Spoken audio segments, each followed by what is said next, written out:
So you've heard about 3 steps, you've learned about SET. We're going to take you through a little bit of a real life application and putting SET into practice using a situation, a scenario, as we say here on the slide, that I know well, at least I'm fairly confident you are all familiar with, which is screen time and the managing of screen time. So let's look at the approach. As we've been saying, we're going to recognize the behavior as a teaching moment. We're going to move from punishing to teaching. We're going to help build accountability without blaming and shaming. And as in so many of these things, we know what we're not supposed to do, but we're looking for what to do. And indeed, on the adult side and on the child side. So we're hopefully in this example, this worksheet that we're going to be walking through, and that's on a link that we're going to put in the chat. It'll help you practice, as we've been saying, this kind of SET behavior.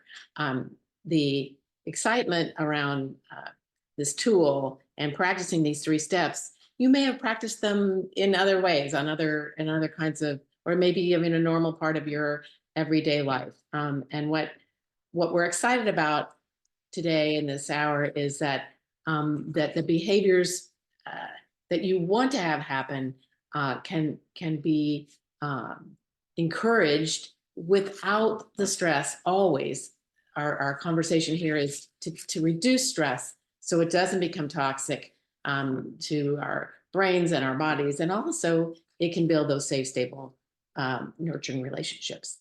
The excitement of behavior checker is that we give you over 150, as we've said, different examples.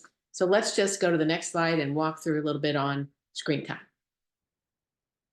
All right, I'm going to keep this brief because we've been talking a lot about self-talk and a lot about empathy and teaching. So you can see here that positive self-talk, again, keeps depression and anxiety and that cortisol and adrenaline lower, so it helps us make clearer decisions. Conversely, if we're pretty much talking about how terrible this all is, that can raise our level of anxiety. So what's an example of a positive versus a negative? We just put it out here. So the negative, this is awful. My child's always looking at her phone. I can't stand this. And on the positive, you have to have that breath too. You got to exasperating breath. And on the positive side, okay, I can handle this. I know what to do. Back to, I know what I don't want my child to do, but what do I want? So no big deal. I can handle this. Next slide, please.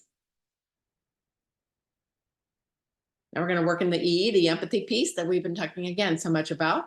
And so we're going to keep our perspective on thinking about our child. So here's an example on the screen addiction. Wow, let's see. What would be a non-empathetic response?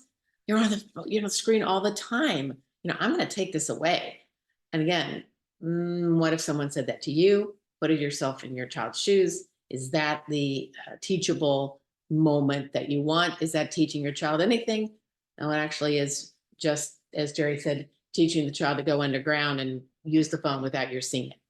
On the empathetic side, I know it's frustrating when you want to play on the screens and it's time to do something else, or we got to go somewhere or whatever. Again, you're identifying on an emotional side and a cognitive side that you understand where your child's at. Next slide, please. A teaching piece, the 4 steps that Jerry talked about. We're just going to go through that quickly. Identifying the behavior you don't want.